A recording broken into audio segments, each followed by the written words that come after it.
Welcome to Buffalo Campday Recap. I'm Thad Brown along with AJ Feldman, who is back today. It is day 5 of camp, but day 1 of full pads. This is when the real football begins. I was excited to watch O-line, D-line drills, guys hitting and tackling and fighting and stuff. It was a good day.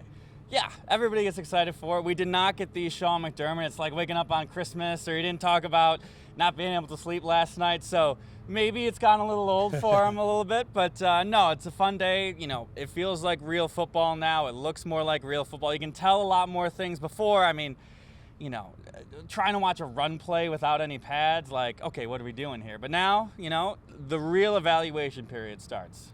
Before we get to the real evaluation of today's practice, a couple injuries of note. The main one, Mike Edwards, week to week, AJ, with a hamstring injury. He was out here today with some electric stim on the right hamstring, but he's not going to be in for a while. Yeah, the safety of Mike Edwards, of course.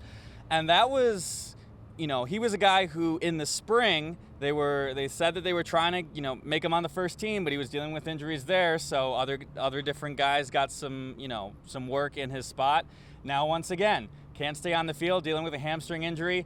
A big blow to him, a big blow to the defense for their options, but a huge opportunity for Demar Hamlin and Cole Bishop. Two guys who, so far, I would say have stepped up pretty well with the opportunities they've been given. Yeah, Bishop's been fine. Again, it's hard to evaluate safety when you're getting one look at a play from field level, but I thought Bishop has hung in okay. Demar Hamlin is getting his fair share of first team time, did again today. So there is certainly a competition going on. No surprise, you know, the way things came into this camp. You thought that there would at least be an opportunity for Bishop, and Hamlin's played well enough in the spring to have a chance to be a part of, you know, the discussion for who's going to start, especially with Edwards sitting down. Now, you actually got a chance to talk to Demar Hamlin today, and when he got a question about how hungry he is to prove that he can play football, he had quite the fascinating answer. Yes, he said he was bleeping starving. Hamlin did not say bleeping, of course. But no, he is really looking forward to this season. You know, he did his best last season and talking in interviews and things like that to kind of show the world, okay, he's back, he's playing football, he's not really worried about it. But it certainly took a toll. I mean, it couldn't not take a toll on you, everything that he went through with the cardiac arrest. For sure. You know, he did the best he possibly could, but still, it's going to be there. Now this year, you know, Brandon Beane said it, you know, he's just having fun out there. Hamlin said himself, he's just having fun. You know, he gets done with the practice and he thinks back on it and he's like, you know, I wasn't perfect out there. This is what he said, you know, I didn't make every play out there, but I'm just having fun. So to have that back there, you know, for a young player who's, you know, dealt with so much and is really just this great personality, I think just having that back, just, you know, the fun part of it, I think is going to pay some dividends out on the field. Bobby Babich talked earlier this week about how there was so much going on for Hamlin last year, even all season, that it would be a big lift for no matter, you know, who the person was, what talent level it would be. And I wonder now if we're seeing what we would have seen from Hamlin last year had the whole thing in Cincinnati not happened. Now, look, year one for him, when he played, that season where he got 13 starts, when Poyer and Hyde were dealing with so many injuries, he wasn't very good. You know, he was not a guy that I looked at, wow, they need to get that guy a starting role next year. But he's still a young guy, and there was still plenty of room for improvement. You know, perhaps if he had had a normal offseason and a normal preseason, then he develops a little bit, and we might be seeing that now. And I'm not very optimistic about Demar Hamlin being a high-level starter in the NFL. But again, there is certainly more opportunity at the age he's at and the skill level he's at for him to get better. And he's been already better in this camp than I thought he would be. Especially last year. I mean, you just got to think with what he went through. I mean, he couldn't train or work out for a while. His, you know, physical shape, you know, to be an NFL football player, it's pretty dang tough. You can't just roll into camp and be good. Yeah, he literally, you know, comes off of a hospital bed and tries to build himself back. I'm sure physically he just feels so much better. Not even with the heart stuff, just, you know, his body, his stamina, his conditioning. I imagine it has to be, you know, miles ahead of where it was last year. Yeah, for sure. All right, let's talk about practice today. As we said, first day of full pads. And afterward, I got a chance to talk to Gable Steveson, the former Olympic level wrestler, about Olympic gold medalist. I'm sorry, I should not undersell him at all. About his first real football practice, because he said his mom wouldn't let him play when he was a kid. This is the first time he ever played tackle football, and even this wasn't really tackle football. And he talked about how it was a little different and how it was exciting. Then he's been looking forward to this day since the moment he signed with the Bills. But I thought the most interesting part is that he thought that being in the trenches, and he's the defensive tackle, he's right over the ball, being in the middle of this, melee was fairly comparable to what it was like for him to be an Olympic gold medal level wrestler. The difference was when you're a gold medal wrestler, you got to be ready to go for 6-7 minutes. This is 6-7 seconds. Regardless, though, I thought he fared pretty well. Had a rep in one-on-ones where he did a really nice job getting into Alec Anderson's pads, and Anderson's a guy that made this roster last year, and you could see the wrestling skills kind of working for him. Look, it's going to be a long process for Steveson, even to earn a practice squad spot. I think he's got a good look at that for sure, but this is not something where I expect him to be in the rotation for week 2, but I thought day 1 for him was pretty good. Yeah, certainly the 2 big hurdles, obviously learning the sport of football, and B, just his size. I mean, you see him out there with the D lineman, the O lineman. He stands out in not a good way. He is not the biggest guy in the world. And certainly smaller defensive tackles have had some success in the past. You don't need to be Daquan Jones, but it's certainly going to be an uphill climb for that reason as well. Speaking of the biggest guy in the world, Greg Rousseau had himself a day today. He was dominant in the one-on-ones, just, beat Spencer Brown pretty easily in both reps, had another would-be sack against Josh Allen going around Spencer Brown, and Brown apparently had been spooked enough by Rousseau that on the next snap, Brown jumps off sides. Or at least I'm going to interpret that it's a dude, Greg Rousseau. Who knows what it really was about. Regardless, Rousseau has had a good camp so far. Not great, but I thought he had a pretty darn close to great day today. And Spencer Brown was a good offensive tackle last year. If he's still at that level, and I've got no reason to believe he's not, if this is what we're going to get from Rousseau on a regular basis, this is a Bills team crying out for a elite top-level pass rushing threat on the edge, and Rousseau looked like that today.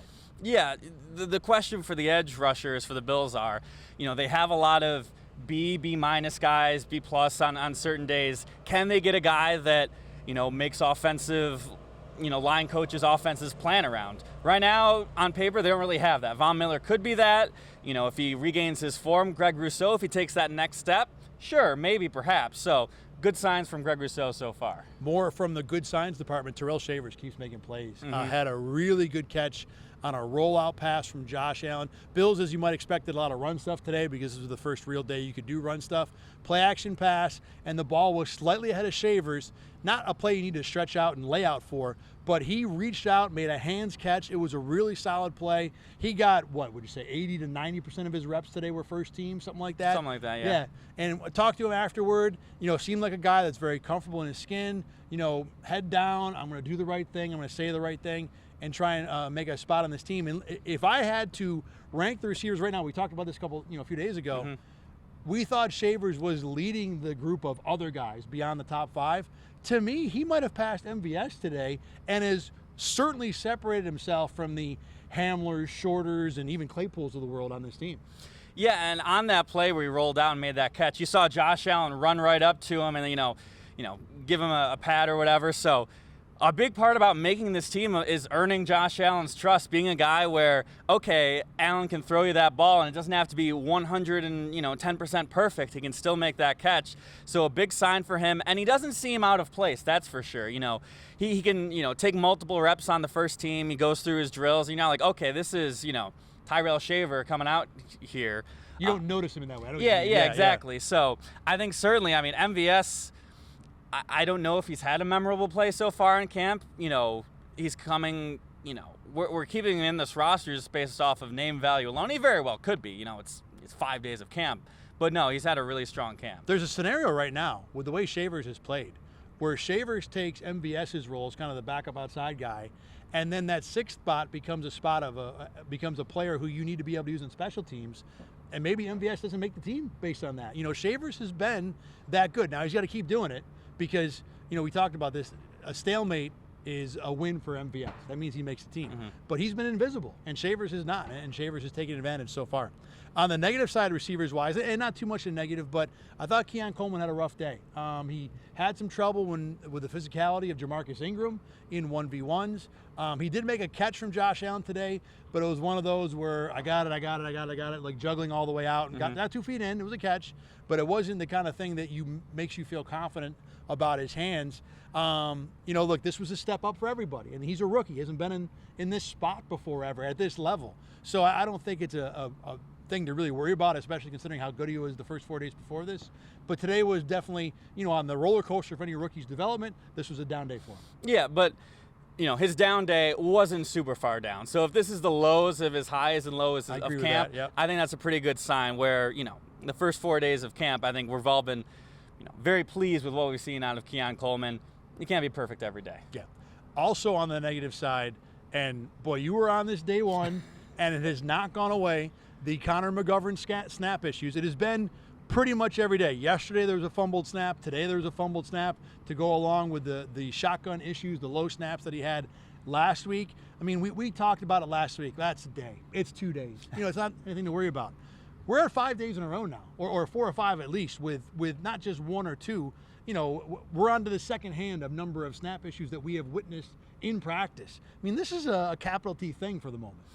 And it seems like it should be it's certainly something you can practice a lot. It doesn't take, a lot of effort, and McGovern and Allen could spend an hour after, in the dorms today snapping the football.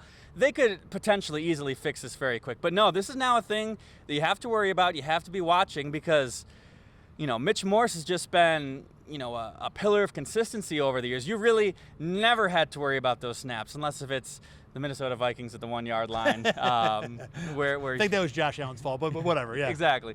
But no, Connor McGovern, and they don't really have a plan B at this point. It's plan A, it's plan B, it's plan C right at this point. Connor McGovern being the center, so it certainly is something that they got to figure out. To your point, plan B right now, if you base it on the depth chart, is Will Clapp, because he's been the number 2 team center for the most part. Cedric Van Pan Granger, the 5th-round rookie, has not impressed so far. I know it's really early in his career, too. He did have some trouble in the 1v1s today, has not stood out. He's not on the second team, at least. So, yeah, this is, the center spot is Connor McGovern's, and he's been telling us all offseason about this is what he wanted to play, and this is what he grew up playing. But the point has been made that it's still new for him, and you can't expect him to step right in. I think we're seeing some of those, struggles early on. One more injury note, Matt Milano was among the guys who got a vet rest day today. Now, Taron Johnson was down, Von Miller was down. We assume those are legit just rest. With Milano, you never know because he's coming off the injury. But the first 4 days of Milano were everything you wanted them to be. So no concern, but at least wanted to bring it up here that this is what happened with Milano today. And they talked about before on the opening press conference that he was a guy they were going to manage. So this is nothing. No one was surprised when we found out that Matt Milano was taking a rest day. We expected some of these, especially 3 days in a row. The first little session, we've got another 3-day stretch. The first day of pads. Nothing to be too concerned about. A lot of good, sensible reasons to sit him down today. All right, time for Turkey Burgers. Every single day we talk about the players who stood out, whether it be for the entire day or one play. Everybody who does something good gets a turkey burger. AJ, you can go first. Who is your first turkey burger today? I'm going to give one to Mr. Curtis Samuel. In the one-on-one drill, went up against Jamarcus Ingram.